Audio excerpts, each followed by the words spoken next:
Hey viewers, welcome back to Wes's Corner. Hope everybody's doing well this evening. This Monday I would like to talk about coping mechanisms. Healthy coping mechanisms versus unhealthy. So, all too often we get bogged down with the stress of life and the pressure that it puts on us. And with that, the habits we develop might not always be the best. So, I'm here to discuss ways that we can improve upon those coping habits, mechanisms, and find better outlets for our stresses and our problems in life. So, there are plenty of healthy ones and plenty of unhealthy ones. So, let's start with some unhealthy coping mechanisms. That can be smoking, drinking, violence and aggression, abuse, shutting people out, not showing up to your job for work, not showing up to class for school, and ignoring the things that you have going on in your life, important appointments, household things like cleaning, cooking, basic hygiene.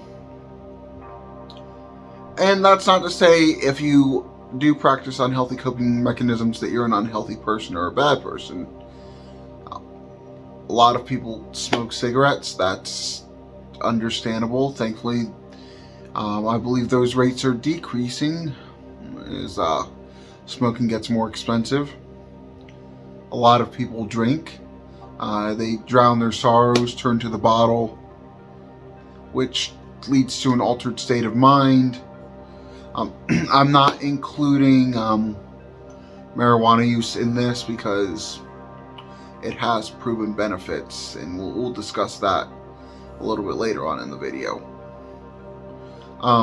Certainly, violence and aggression are not good things to practice. You don't want to hurt people. You don't want to abuse people. You don't want to hit them. You don't want to punch your walls. You don't want to throw things. You don't want to act out of anger.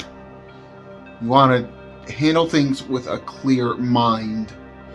And being angry certainly does not help with that. Not taking care of hygiene or taking care of household stuff, that can lead to its own issues. Like if you don't shower, it can present odor, you can feel icky, and you can even get sick. Same as if you don't clean your house. Mold can grow if you leave food sit in a dish too long. Can get roaches and other creepy crawlies. Not pleasant. And it can just make the situation worse, and you can feel even worse because you're not cleaning and you're not taking care of yourself, you're not brushing your teeth, and it's just not a pleasant situation. So with that, what are some healthy coping mechanisms? Well, before we get into that, I do want to remind you, like always, like, comment, and subscribe, and click that notification bell to be alerted of future videos from Wes's Corner. So let's get started. Healthy coping mechanisms. Make a list of things that you need to do and handle them one by one. Whatever's causing you stress, find out what it is and do your best to eliminate that stressor or reduce it as much as you can. If it's up here, you want it to be way down here. Reach out to people for support. If you shut people out, they're not going to want to help you. They might feel like you're flaky, and that's not really your fault so much. It's just sometimes how you handle things, how we handle things, because I'm guilty too. Reach out, Find a friend or family member. They might understand what you're going through. They may have been through it too. Whether it's the end of a relationship, the loss of a pet, a new diagnosis, you got fired from your job, you wrecked your car, or you're dealing with something like substance use disorder. Maybe they can help you and point you in the right direction. Reach out to people. Practice time management. That's important, because if you spend all your day laying around not doing anything, and then you're rushing to get something done because you didn't do it when you had more time, that's just going to put more stress on you. And that's not really helpful either.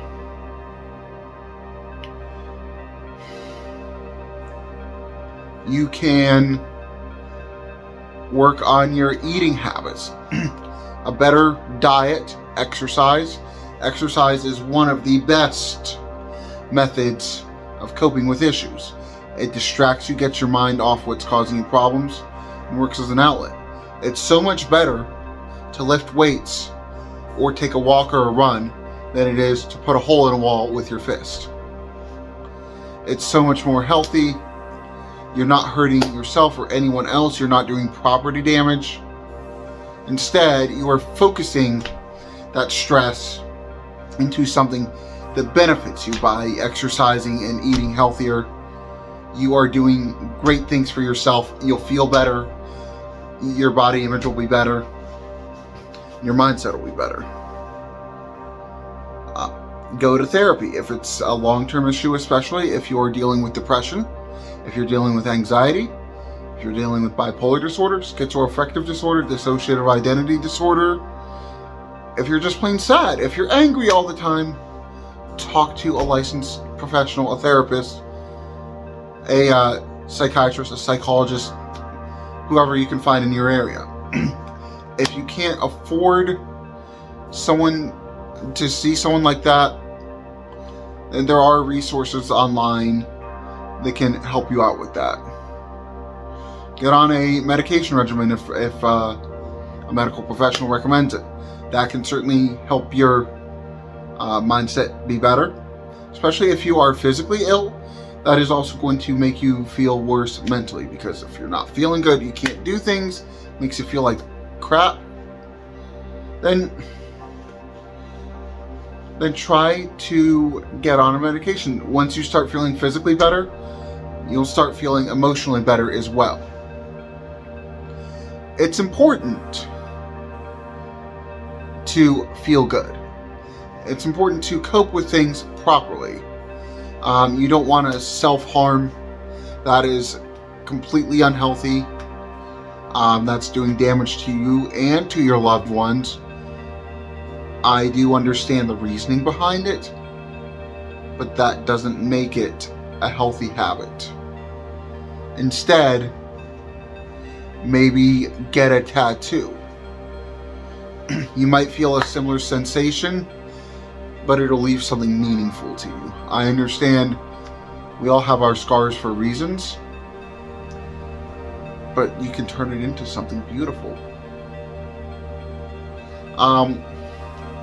Marijuana use is not a bad thing. It does have its proven benefits, as I stated earlier in the video. It can help with anxiety, it can help with depression, it can help with certain physical issues. Cancer patients use it. Patients with inflammatory bowel syndrome, irritable bowel disease use it.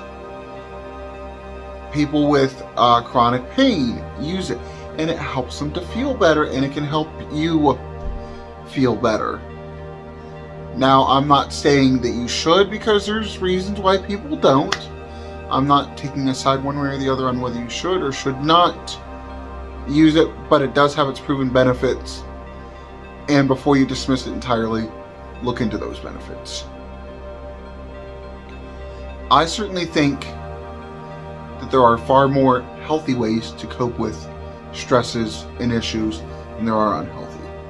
But the unhealthy ones do a whole lot more damage, and the healthy ones help build you up. You want to be up here. You don't want to be down here. You want to be happy. You want to be smiling. You want to feel good about yourself and what's going on in your life. Even if stuff is happening that is stressing you out, that's making you unhappy, that doesn't mean that there aren't ways to go about handling it that aren't good for you and healthy. So, to all my viewers, I want you around. I want you to be happy. I want you to be healthy, physically and emotionally. I don't want you sad. I don't want you angry. I don't want you resorting to actions that might get you in trouble or that you might regret. So please take care of yourself. Practice healthy coping mechanisms. Stick around. You are wanted, and you're going to do great things. But that is all for this episode of Wes's Corner.